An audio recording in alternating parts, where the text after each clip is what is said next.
Bonjour les passionnés, Jonathan de la chaîne Spirituosité. Aujourd'hui, je découvre avec vous On the Spot un autre produit de la distillerie Macalonné, qui est une distillerie dans l'Ouest canadien, en Colombie-Britannique, qui vaut la peine de découvrir. Hyper bon produit.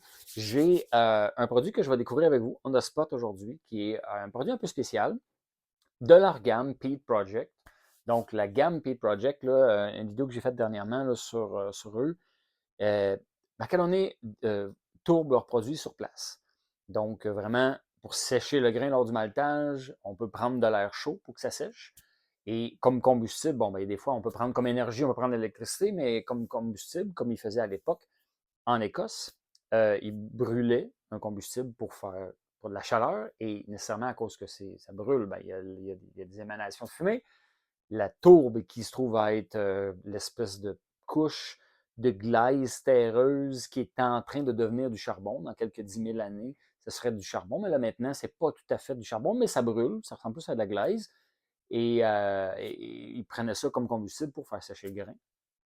Et les émanations qui en dégagent, l'espèce de fumée qui s'en dégage, s'imprègne aussi dans le malt, dans le grain qui est en train de sécher. C'est pour ça que lorsqu'après ça, qu'on utilise ce grain-là pour faire du whisky, ça goûte la fumée. Mais The Malt Project, c'est d'utiliser de la tourbe d'un peu partout pour voir les différentes influences, le terroir au niveau de la tourbe. Et Macalonné on se sont procuré de la tourbe de différentes places, dont l'Écosse. Aussi des États-Unis, à différentes places. Celle-là ici, c'est Washington. Ils ont fait aussi de la côte ouest avec la tourbe qui vient de la côte ouest mélangée un peu avec des herbes marines, là, des algues marines, pour essayer d'avoir un autre profil. J'ai pas goûté encore. Et aussi de la tourbe qui vient du Canada. La tourbe existe partout sur le globe. La tourbe, c'est vraiment des vieux végétaux, puis des sédiments qui se sont compactés avec les milliers d'années, et puis que ça a fait une glaise qui a commencé de la décomposition. C'est ce qui va devenir éventuellement du charbon ou du pétrole dans X milliers d'années. Mais là, le format tourbe, on en trouve un peu partout au Canada, aux États-Unis, partout sur le globe. Et voilà. Fait que là, ça, c'est un single malt qui a été fait chez Macalonné dans la série de Peak Project. Je vais vous en dire un peu plus parce que là, le vieillissement est important aussi dans l'histoire parce que nécessairement, on peut faire un distillat qui provient de mal tourbé, mais aussi, il faut le faire vieillir. Puis c'est là que c'est hyper le fun. Peak Project Single Cask. Donc, un seul fût, 360 bouteilles que ça l'a donné. Un fût tourbé, Washington Peat, dans un Spanish Oloroso, donc un Oloroso espagnol. Présenté à 54, 46% d'alcool. Le Peat est à 54. Le fût numéro 358. Et embouteillé en 2024, en mars 2024. Vraiment, la bouteille numéro 13 sur 360. Là, j'ai mis la main là-dessus, j'ai triché un peu. J'ai demandé à quelqu'un qui fait partie des membres fondateurs de la distillerie. Lorsque la distillerie a commencé, là, Graham McAloney cherchait des investisseurs, donc a offert une façon d'obtenir des sous de personnes qui veulent investir dans la distillerie et ces personnes-là ont le droit d'acheter les produits un peu plus spéciaux, puis ils sortent régulièrement des bouteilles, des lots, des barils spéciaux un peu juste accessibles à ces gens-là en premier.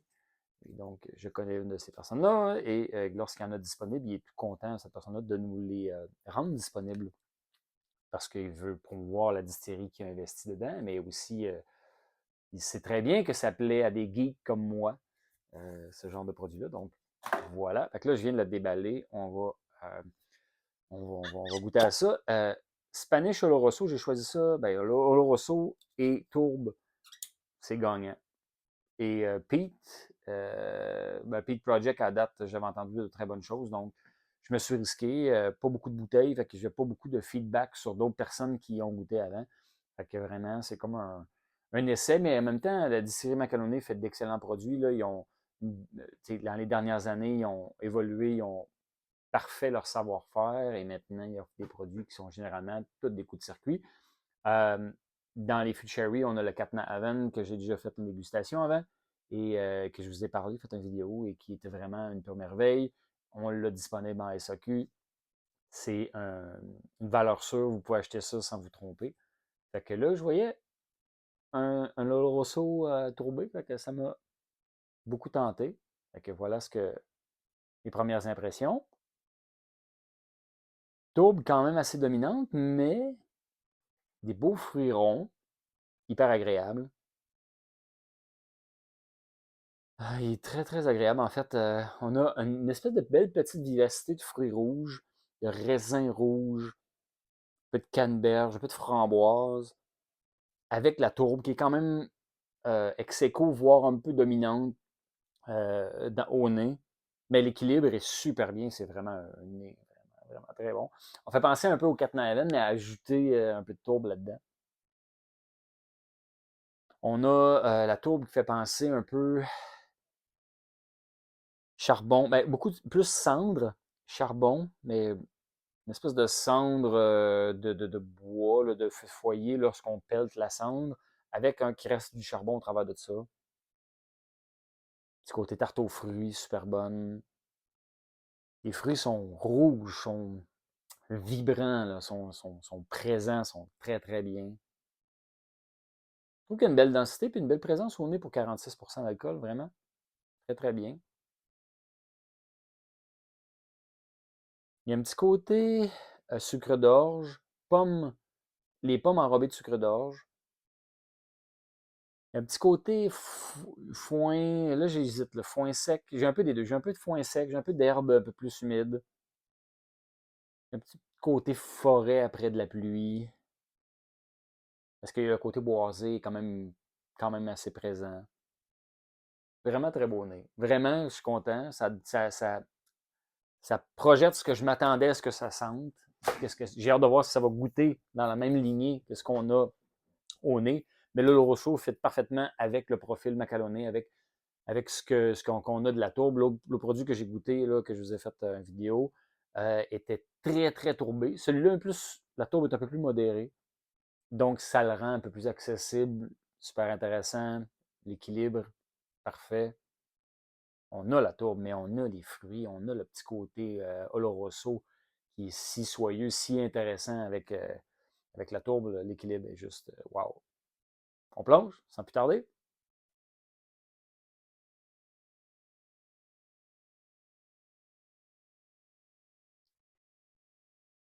Ah, la tourbe domine un peu plus le palais. J'ai une espèce d'amertume, hmm, d'amertume boisée, mais fruitée aussi. Avec un peu de canneberge là-dedans. Là. Tu sais, quand la canneberge, pas sucrée, elle a un petit côté, une petite attaque là, au niveau de l'amertume fruitée, mélangée avec l'amertume boisée et de la cendre, beaucoup de cendre. Un peu plus de tourbe au palais que ce qu'on avait au nez.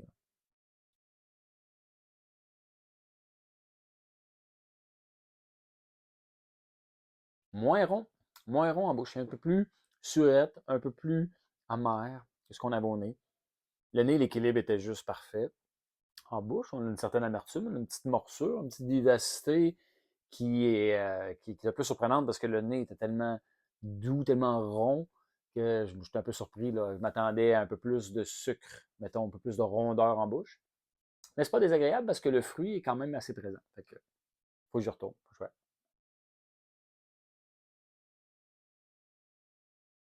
Une couette fatigante, hein? Ça vaut pas gros, mais là. J'ai l'impression de boire un. J'ai l'impression de boire un Lafroig avec un casque. Tu sais, un peu comme le. Je l'ai, là, il est là. Là. Euh, il l'appelait le Sherry. Sherry Oak. Ouais, c'est ça. Lafroig Sherry Oak. Fait en bouche, j'ai un peu de Lafroig Sherry Oak. Pas tout à fait pareil au niveau de l'équilibre, mais je dirais qu'on s'en va vers une tourbe Lafroig un peu là, en bouche. Là.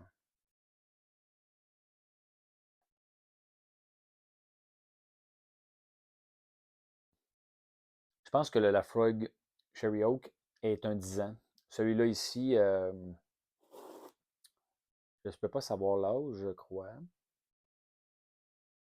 parce qu'ils disent pas quand est-ce qu'il a été distillé, mais nose, abondance, tropique, free, blabla.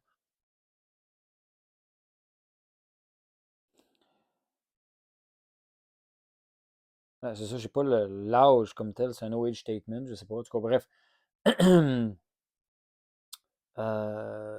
Washington Peak, ouais. État de Washington. J'aurais aimé savoir l'âge. J'ai l'impression que c'est là où le Sherry Oak de la Frog brille un peu plus, c'est que l'âge a donné un peu plus de rondeur au palais, a adouci un petit peu le petit côté amer, puis le petit côté plus vif. Mais je veux pas que vous pensiez que c'est pas bon ou que c'est pas. C'est juste un profil différent. Je pense que vieillir un peu plus longtemps, ça serait encore mieux, nécessairement. Euh, Peut-être au niveau de l'amertume, peut-être pas non plus. Là. Genre, en fait, est-ce que c'est ça? Est-ce que le bois aurait continué de monter puis augmenter le côté amer du whisky? Peut-être que c'est là où c'était mieux de le sortir maintenant. Je n'ai pas participé vraiment à l'élaboration, puis j'ai pas suivi la maturation de ce whisky-là. Comme il est là, il est bon. Surtout le nez. Le nez est. Ah, c'est ce qu'on veut. Là. Quand on a un whisky tourbé avec un sherry, là, Oloroso comme ça, on veut la tourbe, on veut le côté Oloroso aussi. Là, on aime ça quand c'est un mélange des deux. Le mélange au nez est parfait. Maintenant, il reste au palais où le côté Oloroso est quand même assez présent. Mais on a encore le petit côté. C'est une tourbe un peu plus végétale au palais. Là. Fait que là, on a comme vraiment, on a l'impression que la tourbe est plus jeune, peut-être. Fait que oui, il y a le côté cendre, mais il y a un petit côté végétal qui est là, qui est bon, qui fit très bien. Le Loroso vient l'arrondir puis la rendre plus accessible, plus agréable. Fait que, bref, très bel équilibre, une belle élaboration de whisky. Je suis bien content parce que c'est ça que je voulais. Quand on lit les specs, on voit du ppm en masse, beaucoup de tourbe et un gros Sherry Oloroso, puis une couleur comme ça. C'est ce qu'on veut. On veut un whisky qui va être tourbé, mais qui va avoir une belle influence Oloroso parce que les deux ensemble, c'est juste très, très, très bon. Fait que, voilà, un autre excellent single malt canadien. Distillerie Macalonné, à date, pas déçu, jamais déçu à date. Fait que, donc, n'hésitez pas, surtout si vous mettez la main sur une édition standard ou un peu plus unique de Macalonné, valeur sûre. Santé!